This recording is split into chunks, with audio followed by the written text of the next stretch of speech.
এই ভিডিওটিতে আমরা দেখব যে কিভাবে আমরা ওয়াইফাই জ্যামিং প্লাস ডিঅর্থারিং ডিভাইস তৈরি করতে পারি ESP8266 এ ওলেড ডিসপ্লে ভার্সনে। এই ডিভাইসটি ব্যবহার করে আমরা প্যাকেট মনিটরিং করতে পারবো, তাছাড়া ওয়াইফাই এর উপর ডিঅথ অ্যাটাক, বিএকন অ্যাটাক এবং তাছাড়া প্রোব অ্যাটাক করতে পারবো। প্রোগ্রাম করার জন্য প্রয়োজনীয় ফাইলগুলো ডাউনলোড করার জন্য আপনারা technicalbangla.com ওয়েবসাইটে ভিজিট করুন এবং সেখানে আপনারা পোস্ট নামক অপশন পাবেন, সেখানে ক্লিক করুন এবং সেখানে আপনারা ফাইল ডাউনলোড করার অপশন পেয়ে যাবেন। তো এই জিপ ফাইলটি ডাউনলোড করার পর এটিকে এক্সট্রাক্ট করতে হবে। তো এখন আমরা আমাদের ফাইলটা ওপেন করব। তো ফাইলস থেকে এখানে ওপেনে যেতে হবে এবং এরপর আমরা চলে যাব ডাউনলোডসে। তো এরপরে আপলোড স্পিড এটা যা আছে ডিফল্টই রাখবো, তাছাড়া ডিবাগিং পোর্ট এটা ডিসেবল থাকবে, ফ্ল্যাশ সাইজ 4 MB এবং বাদ বাকি সেটিং গুলো অ্যাজ ইট ইজ থাকবে। তবে আপনারা ইরেজ ফ্ল্যাশ এটাকে অল ফ্ল্যাশ কন্টেন্ট এটা সিলেক্ট করে নেবেন, তাহলে আপনাদের ফ্ল্যাশিংটা প্রপারলি হবে। আর যেহেতু এটা ডিসপ্লে রয়েছে তো ডাটাগুলো প্রপারলি শো করবে।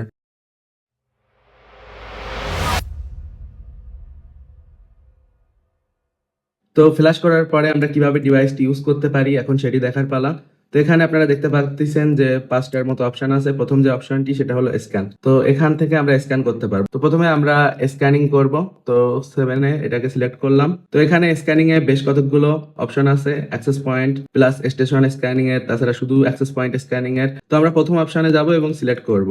তো এখন স্ক্যানিং শুরু হয়ে গেছে। তো এখানে স্ক্যানিং কমপ্লিট হয়ে গেছে। তো আমরা আবার D7 প্রেস করে ব্যাকে চলে যাব। তো এখান থেকে আবার ব্যাকে স্ক্যানিং এর পরবর্তী ধাপ হলো সিলেক্ট করা। তো স্ক্যানিং এর পর আমরা সিলেকশনে যাব। তো এখানে গিয়ে আমরা কিন্তু অ্যাক্সেস পয়েন্ট এবং স্টেশন এগুলো সিলেক্ট করতে পারি। তো এখানে আমরা কিন্তু দেখতে পাচ্ছি স্টেশন দেখাচ্ছে। তো এখান থেকে আমরা চাইলে একটাও সিলেক্ট করতে পারি, আবার সিলেক্ট অলও দিতে পারি। তো D7 প্রেস করে সিলেক্ট করে নিলাম। তো সিলেক্ট করার পর আমাদের এখান থেকে ব্যাকে যেতে হবে। তো এরপর আবার ব্যাকে চলে যাব।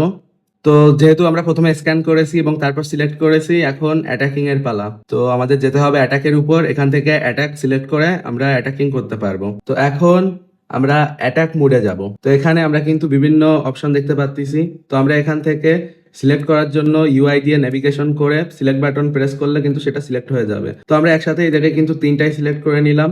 তো স্টার্টে প্রেস করলে আমরা এখান থেকে অ্যাটাক করতে পারবো এবং D7 প্রেস করলে অ্যাটাকিং স্টপ হয়ে যাবে। অ্যাটাকের পরবর্তী যে ধাপ সেটা হলো প্যাকেট মনিটরিং। এখান থেকে আমরা প্যাকেট মনিটরিং করতে পারবো। আমরা যদি কোনো অ্যাক্সেস পয়েন্ট অথবা স্টেশন সিলেক্ট করে থাকি তো সেটার প্যাকেট এখান থেকে কিন্তু আমরা মনিটরিং করতে পারবো।